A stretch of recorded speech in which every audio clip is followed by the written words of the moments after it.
Mabatel is our master. Oh, Piene dong malwaltung.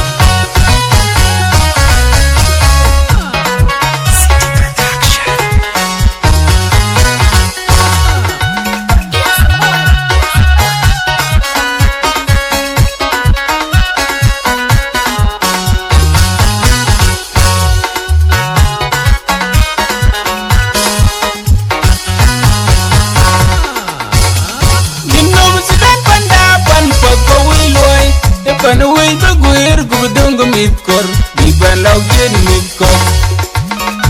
Ginop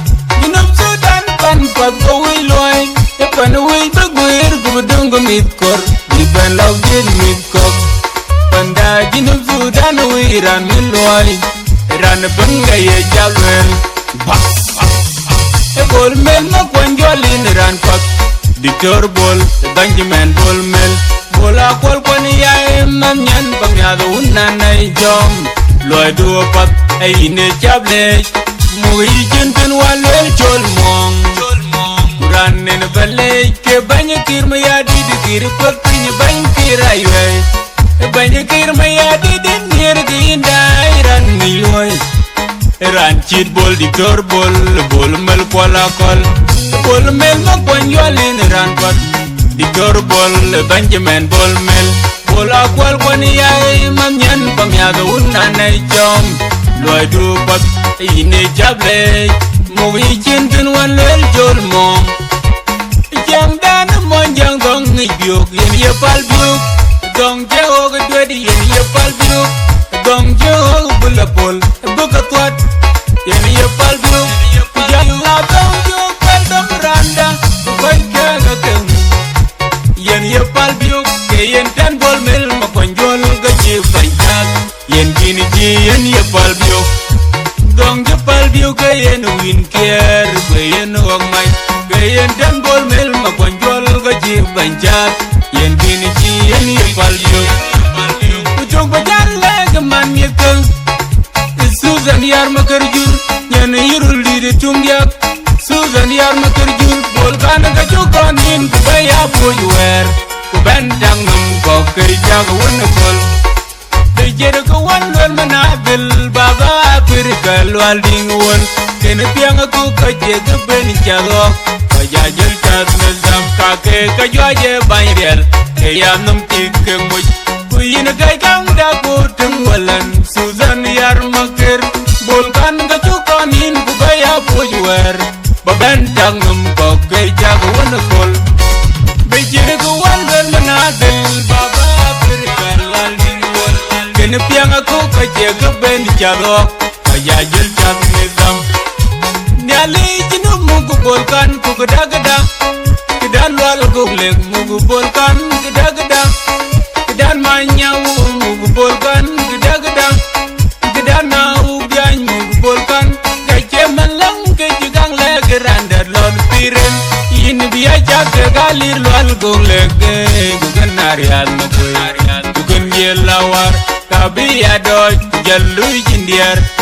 dong ni chaman kelir wadi mel makwanjol ke dider tin belum den mi ad pulek bai bajinde ben gulo yen nyalle ye jenyen dong peten gi jeno nyang bol gulo ga tin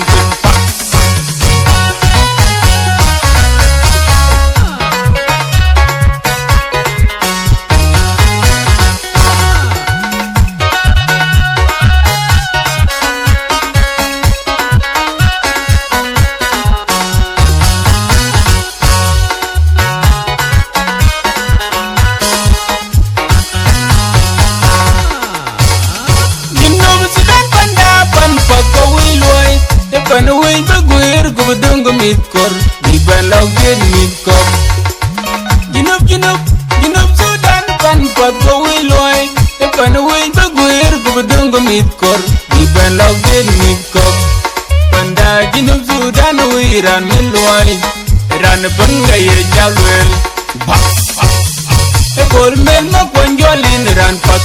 Dictor Bol Benjamin Bol Mel. Bola kwal kwani ya manyan bangyado unanay jom loy do pat ay ne chable Mogi jinten walwel chol mong Kuran nen balay ke banya kir mayadi de kir kwak pinye bany kir aywe Banya kir mayadi de nir ginda iran ngilwoy Iran chit bol diktor bol mel kwala kol Bol mel makwanywal in iran pat Diktor bol Benjamin bol mel Bola kwal kwani yae mamnyan pamyado unanay chom Loy du pat ine jable Mogi chintin walwel jol mom Jang dan monjang dong ngibyok Yen ye pal byok Dong jehog dwedi yen ye pal byok Dong jehog bulapol Bukatwat yen ye pal byok Jang la dong jehog pel dong randa Bukoy kaga kem Yen ye pal byok Ke yen tan bol mel makwanjol gaji banyak Yen kini ji yen ye pal byok Dong je pal byok ke yen win care Ke yen wakmay Ke yen tan bol mel makwanjol gaji banyak Yen kini ji yen ye pal byok Kutung bajan leg man ye keng Susan yar makarjur Nyan yirul di de tungyak Susan yar makarjur Bol kan gajukonin kubaya buywer Kubentang nam kok kay jagawun kol Kay jeda kawan lwal manadil Baba Afrika lwal dingwon Kena piang ako kaje kuben jagok Kajajil kas nazam Kake kajwaje banyrel Kaya nam tikeng moj Kuyin kay kang dakutang walan Susan yar makir Bol kan gajukonin kubaya buywer Babentang nam kok kay jagawun kol Bejere ko walwal manadil Baba Afrika lwal dingwon Kena piang ako kaje kuben jagok Kajajil kas nazam Nyali jinu mugu bolkan kugada-gada Kedan lual guglek mugu bolkan geda-geda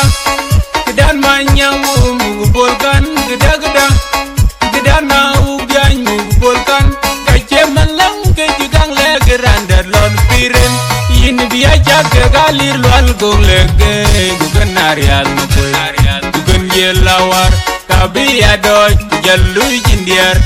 Kutong ni caman teli wadid mel makwanjol ke didirar tin belum den mied kulek bay Majin depan gulo yen nyali ya jenyin Tung pegen di jenu nyang bol buloga tingkin Ya madwang jen ke